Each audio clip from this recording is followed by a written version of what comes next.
Vamos nessa, partindo para dentro. Agora é hora da verdade. É hora de continuar substantivo. Só que, neste exato momento, haverá uma surpresinha.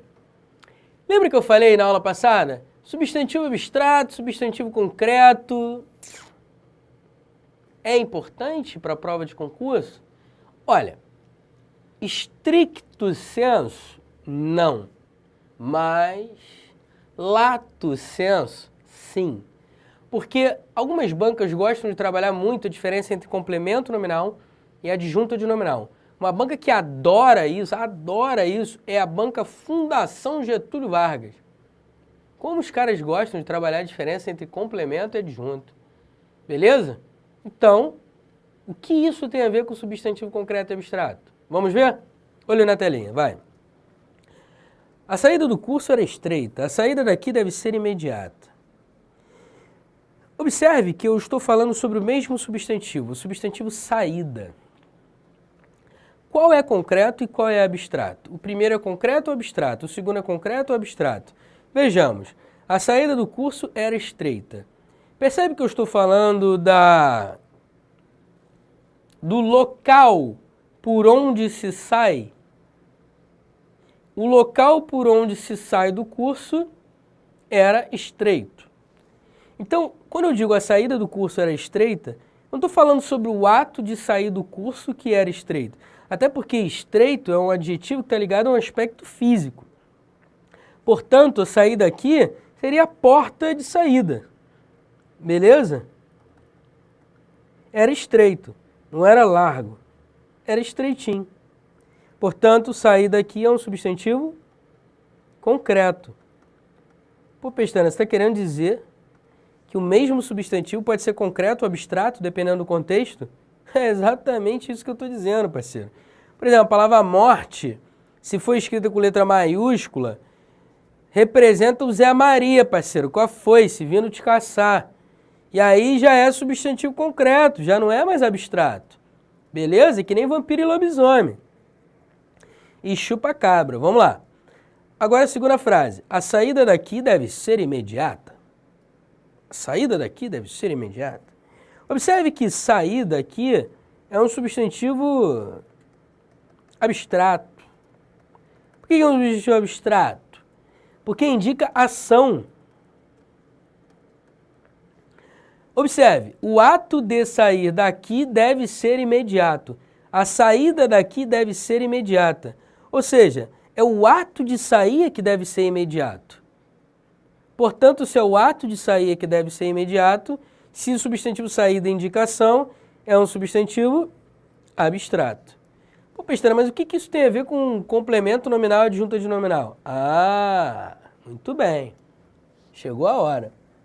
Tá vendo esse do curso aqui? O cara pode sublinhar isso na prova e perguntar para você, é complemento nominal ou é adjunta de nominal? Não pestaneje no dia da prova. Se eu tenho um termo preposicionado ligado a um substantivo concreto, ele será um ADN, adjunta de nominal. Agora, se eu tiver um termo preposicionado ligado a um substantivo abstrato, ele tem grandes chances de ser um complemento nominal. E aí, meu nobre, você, por meio do substantivo concreto e do substantivo abstrato, consegue fazer a diferença entre adjunta de nominal e complemento nominal. Olha só que doideira. Você consegue classificar como adjunto ou como complemento pelo substantivo anterior.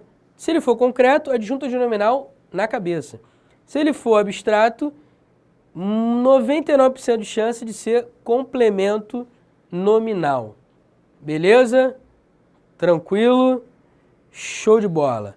Portanto, ADN, CN é uma parada que a gente vai ver lá na frente, em sintaxe.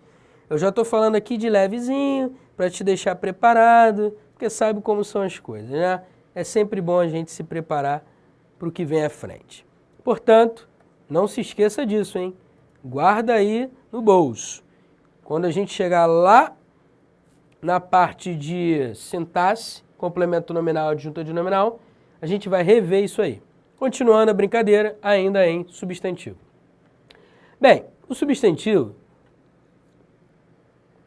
é uma palavra que varia em gênero, você já sabe disso. Se o substantivo varia em gênero, isso significa que ele tem masculino e feminino, certo? Bem, vamos lá. Eu digo que o substantivo é biforme quando ele tem mais de uma forma para se referir a um ser do sexo masculino ou um ser do sexo feminino. Por exemplo, gato, gata.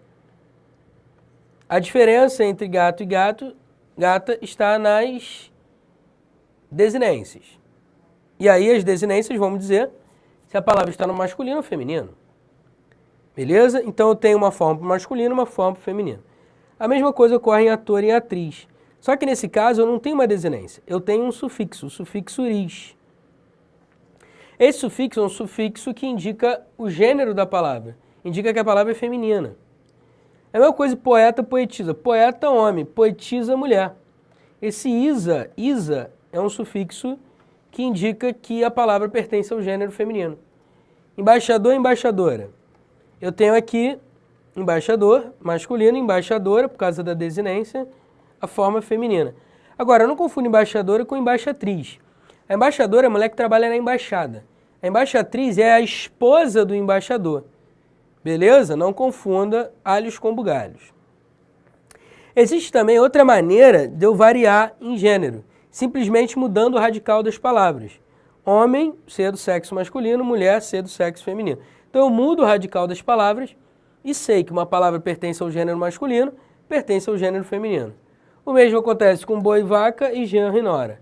São radicais diferentes para indicar que as palavras se referem ao ser do sexo masculino e ao ser do sexo feminino. Show? Maravilha. Chance disso cair em prova, 0,1%. Por que você está falando então sobre isso? Porque nunca se sabe o que eles podem aprontar conosco, então é melhor eu falar isso aqui, mesmo que de uma maneira mais dinâmica, uma maneira mais rápida, digamos assim, do que não falar.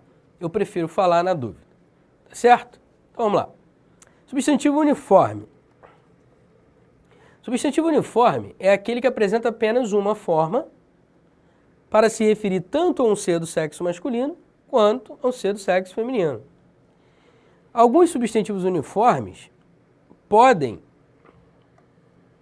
ter o gênero masculino ou feminino e você descobre isso não pela mudança na palavra, mas pela mudança do determinante.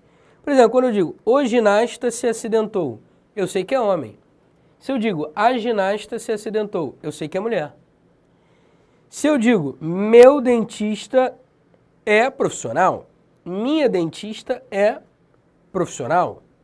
Se eu digo meu dentista é profissional, minha dentista é profissional, observe que a palavra dentista não mudou. O que mudou foi o quê? Foram os determinantes. Os determinantes é que vão indicar se a palavra pertence ao gênero masculino ou feminino. Masculino ou feminino. É por isso que a gente chama esses substantivos de comum de dois gêneros. Quais são os substantivos comuns de dois gêneros, Pestana? São os substantivos que você fica descobrindo o gênero deles e, consequentemente, o sexo por meio dos determinantes. Artigo, pronome, numeral, adjetivo, enfim. Tá claro isso? Beleza? Show de bola. Só um detalhe, rapidinho. Todas as palavras terminadas em ista, dentista, skatista, surfista, enfim, todas as palavras terminadas em ista pertencem a esse grupo aqui, do substantivo comum de dois gêneros, beleza? Exceto musicista, que os estudiosos vão dizer que musicista seria feminino de músico, tá certo? Show de bola. Mas é uma questão polêmica, né? É que nem, por exemplo, presidente ou presidenta? Todo mundo pergunta isso. Cara, vários gramáticos reconhecidos, de renome, dizem que pode ser presidenta. O próprio vocabulário ortográfico da língua portuguesa da Academia Brasileira de Letras diz que presidenta é forma correta. Então, por que a gente vai ficar batendo o pezinho? Não, é o presidente e a presidente. Eu acho que não vale a pena a gente ficar batendo o pezinho, porque existem várias referências gramaticais renomadas que afirmam que existe o presidente e a presidenta, tá certo? Mas, infelizmente, alguns insistem que presidente é um substantivo comum de dois gêneros. Podemos dizer que não é? Não podemos, porque também são pessoas dentro do meio acadêmico que defendem essa tese. Então, são duas verdades, né? Pode ser comum de dois gêneros ou simplesmente um substantivo biforme. Vai depender da análise que você queira dar. O bom seria que as bancas não trabalhassem isso, né? Mas sempre tem uma ou outra banca cabeçudinha que trabalha esse tipo de coisa. Na dúvida, é melhor eu comentar e você ficar sabendo. Vamos lá, continuando. Seu cônjuge, aquela testemunha. Eu estou falando agora sobre substantivo sobrecomum. O que seria um substantivo sobrecomum? Seria um substantivo que não muda de forma, afinal de contas eu estou falando dos substantivos uniformes, né? Ele não muda de forma, mas vem acompanhado de um determinante. Ué, Pestana, mas não poderia ser sua cônjuge? É aí que está. A diferença entre o comum de dois gêneros sobre o comum é que eu tenho apenas uma forma para se referir tanto a um ser do sexo masculino quanto a um sexo feminino.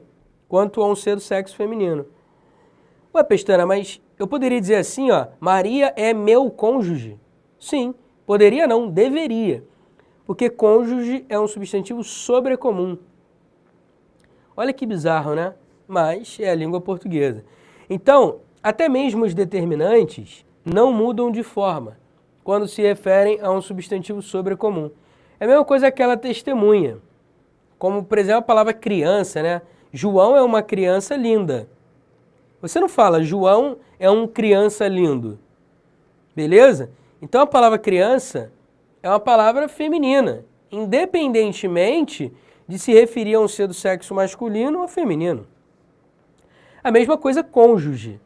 Cônjuge é uma palavra masculina, independentemente de se referir a um ser do sexo masculino ou feminino. Então não confunda gênero com sexo. Por exemplo, a palavra testemunha pertence ao gênero feminino. Tanto que o determinante que acompanha a palavra testemunha é um determinante feminino. O gênero da palavra é feminino. Agora, aquela testemunha, qual é o sexo? Não sei.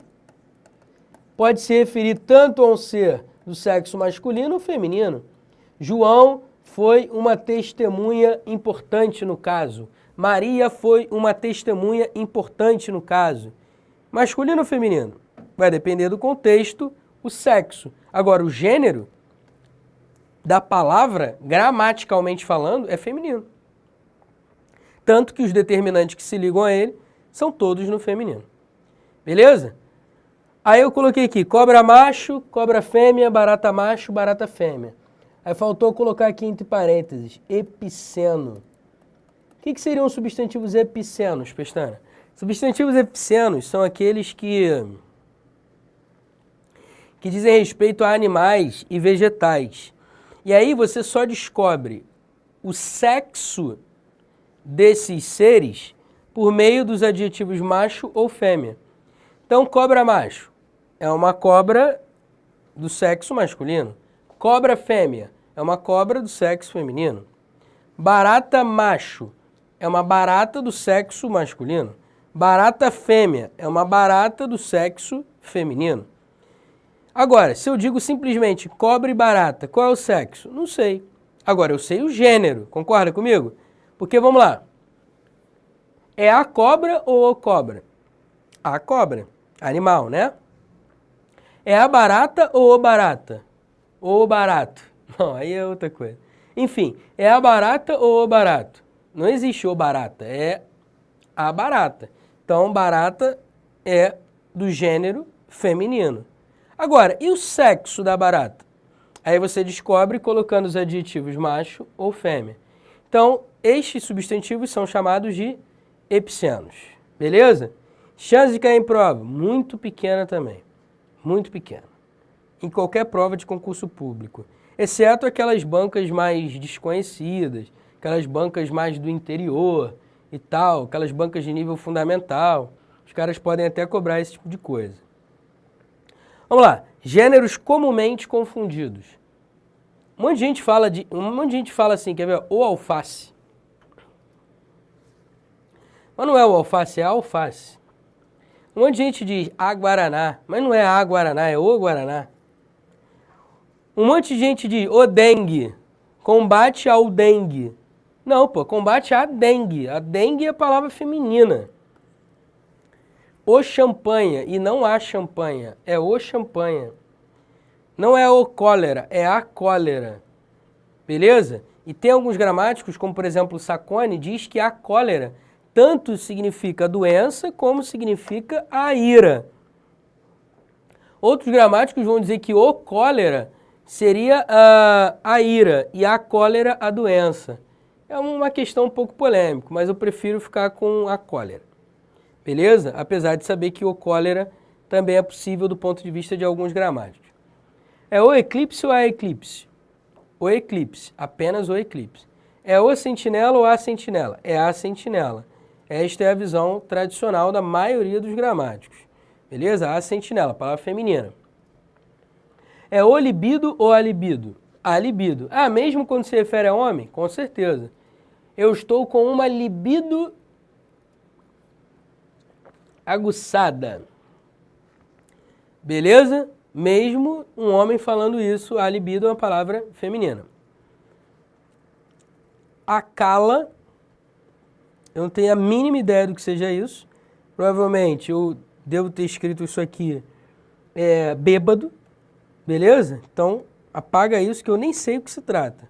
Beleza? Isso aqui é doença minha. Provavelmente eu quis escrever uma coisa e saiu outra. E se houver essa palavra, depois eu descubro. Mas não agora, porque eu estou no meio da aula, pô. Vamos lá. O sósia. Mas poderia ser a sósia? E aí? Ela é a minha sósia? Não. Imagina uma mulher falando para outra. Você é o meu sósia. É isso aí. A palavra é só masculina. A palavra não é feminina, não. Olha que bizarro. É a mesma coisa ídolo. Ela é minha ídola. Não, isso não existe. Ela é o meu ídolo. Beleza? A palavra ídolo não varia. Ela é uma palavra masculina. A grafite. A grafite, não o grafite. O dó e não a dó. Beleza? Agora, pode ser o personagem ou a personagem. Tanto faz. Pode ser o diabetes ou a diabetes. Tanto faz. Tá certo? Chance disso cair em prova? Também pequeníssima. Mas eu tenho que falar, né? Maravilha. Mudança de gênero, mudança de significado. Você sabia que algumas palavras, quando mudam de gênero, mudam de significado, mudam de sentido? Por exemplo, a cabeça, parte do corpo. Ele é o cabeça do bando, ele é o líder do bando. Então, quando eu mudo o gênero da palavra, eu mudo o sentido, o significado dela. Beleza? Vamos lá. A grama é a relva, o matinho, né? O grama é uma unidade de medida. Então, mudei o gênero da palavra, mudei o sentido da criança. A moral, o moral. A moral é a ética. O moral é o valor. Indica valor, autoestima, não é isso? E aí?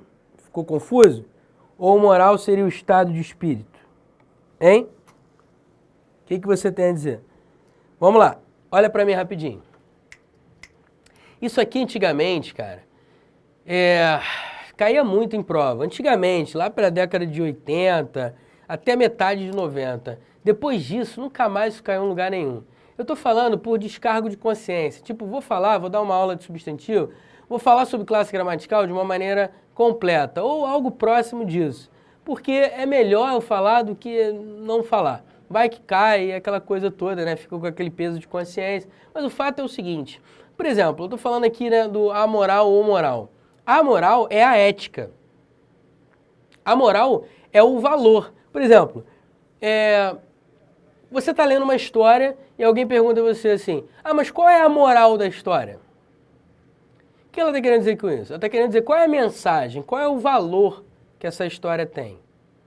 A moral também pode se ligar à ética, beleza? A moral e a ética são expressões sinônimas. Quando você diz o moral, por exemplo, ele está com o moral baixo. Significa que ele está com a autoestima, com o estado de espírito baixo, caído, tá meio macambuzo, beleza? Meio surumbático, tá certo? Por exemplo, o moral. A gente costuma dizer assim, ó, pô, me dá uma moral aí, parceiro. O que significa isso? Seria me dar um moral ou me dar uma moral? Quando você diz me dá uma moral, é me dá um valor. E aí seria uma moral mesmo, e não um moral. E quando a pessoa diz assim, quer ver, ó, por exemplo, eu digo assim, finalmente o moral dele está elevado. Não deveria ser a moral? Finalmente a moral dele está elevada. Depende. Esse é um caso que depende. Raciocina comigo. Quando você diz que a moral da pessoa está elevada, você quer dizer que os valores dela, a ética dela está elevada. Agora, quando você diz, o moral dele está elevado, significa dizer que o estado de espírito, o ânimo dele, a autoestima dele está elevada. Então, nesse caso, depende, vai depender do contexto. Beleza? De novo, chance disso cair em prova, 0,1%, porque não é algo que vem sendo trabalhado pelas bancas de concurso. É uma simples atestação, beleza? E aí você confia em mim e vai até a prova, faz, você vai ver que não vai encontrar esse tipo de coisa. Só vai encontrar em bancas de pouco prestígio, beleza? Continuando, vamos lá, olho na telinha. Variação em número. Isso aqui você já encontra mais. Isso aqui você já encontra mais. Bancas, por exemplo, como VUNESP. A VUNESP gosta de trabalhar, e a VUNESP não é uma banca qualquer, é uma banca de prestígio. Gosta de trabalhar plural dos substantivos compostos. Eu não vou falar sobre plural dos substantivos simples, porque é um desperdício de tempo. São muitos substantivos, a chance disso cair na prova é ínfima, e eu vou falar do plural dos compostos, porque há muito mais chance de cair em prova de concurso. Eu espero que você entenda que algumas partes da gramática eu simplesmente eliminei para a gente não perder tempo, para otimizar a aula, para tornar a nossa aula mais dinâmica e mais focada em concurso. Porque se eu fosse falar todos os detalhes, eu levaria um ano. Afinal de contas, eu estudei 4 anos, mais a pós-graduação, mais o mestrado, e aí você quer que eu te ensine tudo sobre português em 50 horas? Não tem como. A gente vai aprender aqui aquilo que é importante em prova de concurso, para você chegar lá e mandar ver no dia da prova. Beleza? Esse é o meu propósito. Então vamos que vamos nessa. Variação em número. O substantivo varia em número? Claro. Ele pode ficar no singular e no plural. Beleza? Vamos ver o plural dos substantivos compostos. Por exemplo, existe uma regra geral que diz assim: substantivo, adjetivo, numeral, sempre vão variar. Vou botar aqui uma exclamação para indicar que eles sempre vão variar. Outras classes gramaticais. Vou botar aqui um X para indicar que não vai variar. Não vão variar, beleza? Então vamos lá, terça-feira. Terça é numeral? Sim. Numeral varia? Sim. Então, terças. Feira é um substantivo? Sim. Substantivo varia? Sim. Então, terças-feiras. Ah, é simples assim? É, mais ou menos. Essa é a regra geral. Normalmente a gente pluraliza os substantivos compostos por essa regra geral aqui. Beleza? Substantivo, adjetivo, numeral variam. Outras classes não variam. Então, terça é um numeral, varia. Feira é um substantivo, varia. Portanto, terças-feiras. Cachorro é um substantivo, varia. Quente é um adjetivo, varia. Então, cachorros quentes é o plural de cachorro quente. Agora é feião cachorros quentes, né? Eu quero 2 cachorros quentes e 2 Coca-Colas. Porra, pelo amor de Deus, o cara vai falar assim, esse maluco morde. Vamos lá, continuando. Desculpa a brincadeira aí, mas eu não aguentei. Salve, rainha. Se liga só na salve, rainha. Salve é uma interjeição. Portanto, não é um substantivo, nem um adjetivo, nem um numeral. Então, não varia. Rainha é um substantivo. Se é um substantivo, varia normalmente. Então, plural de salve, rainha. Salve, rainhas. Porta-caneta. Porta é um substantivo nesse caso. Concorda comigo? Claro que não, pô. Tá maluco? Porta substantivo? Desde quando uma porta-caneta? Porta literal, a porta que abre e fecha. Não é isso. O porta-caneta aqui é no sentido de portar caneta. Beleza? De ter um compartimento em que se coloca a caneta. Então, porta aqui é de portar, do verbo portar. Verbo é substantivo? Não. É adjetivo? Não. É numeral? Não. São as outras classes? Sim. Então, verbo varia? Não. Verbo não varia dentro dos substantivos compostos. Beleza? Então, fica quietinho assim. Caneta varia? Sim, é um substantivo. Portanto, qual é o plural de porta-caneta? Porta-canetas. Beleza? Sempre viva. Sempre é um advérbio. Advérbio não varia, que pertence às outras classes aqui na regra geral. E viva é um adjetivo. Se é um adjetivo, varia. Portanto, as sempre vivas. Sempre viva é uma plantinha, né? As sempre vivas seria o plural de sempre viva.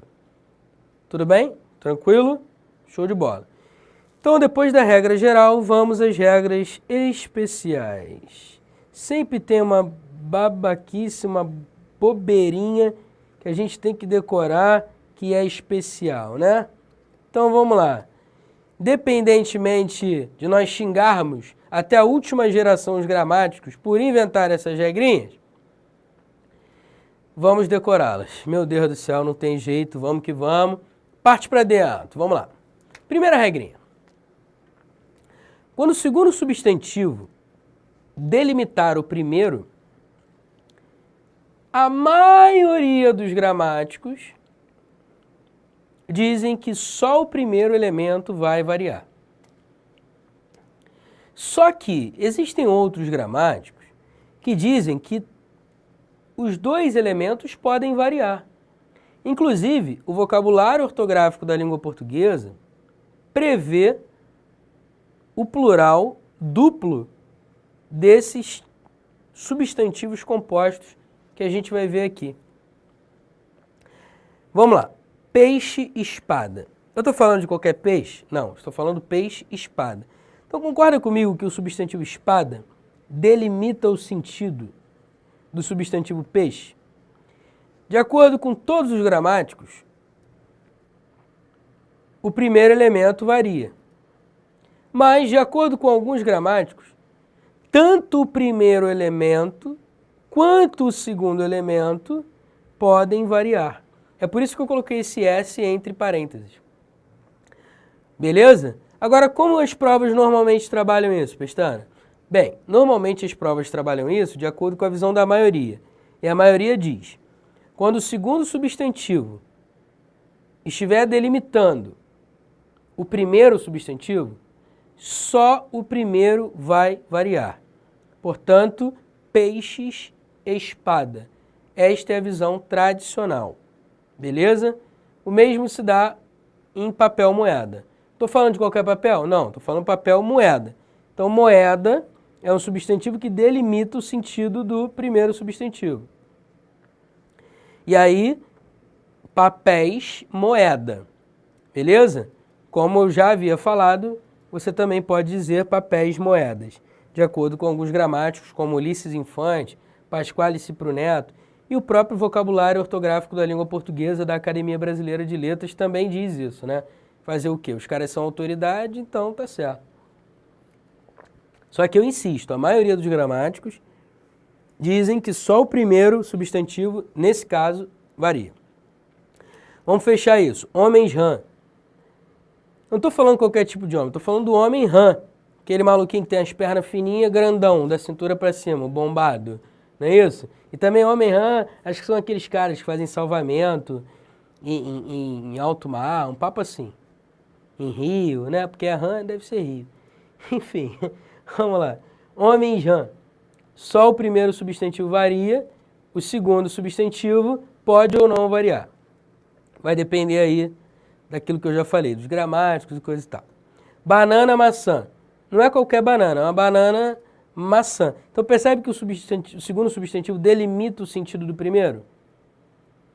Se delimita o sentido do primeiro, só o primeiro varia de acordo com a maioria dos gramáticos. Bananas, maçã.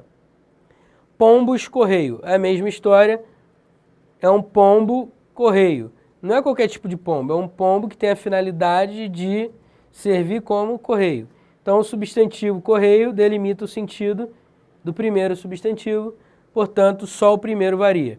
Pombos, correio. Óbvio que, como eu já falei, alguns gramáticos e tal, bababá, vão dizer que o segundo elemento também poderá pluralizar. Exceção é a palavra couve-flor, cujo plural é couves-flores. Agora, olha para mim rapidinho. Só para você se desesperar, eu vou te contar uma novidade que eu descobri recentemente, quando estava fazendo minha gramática. Você sabia que o VOLP, o Vocabulário Ortográfico da Língua Portuguesa da Academia Brasileira de Letras, diz que pode ser couves-flor ou couves-flores? Todos os gramáticos pesquisados por mim dizem que o plural de couve-flor é tão somente couves-flores. Por que o vocabulário ortográfico da língua portuguesa diz que pode ser couves-flor? Boa pergunta, né? Agora, nenhum gramático que eu pesquisei, eu encontrei couves-flor. Todos eles dizem couves-flores. É uma exceção. Vai entender, né? Bem-vindo à língua portuguesa. Tchau.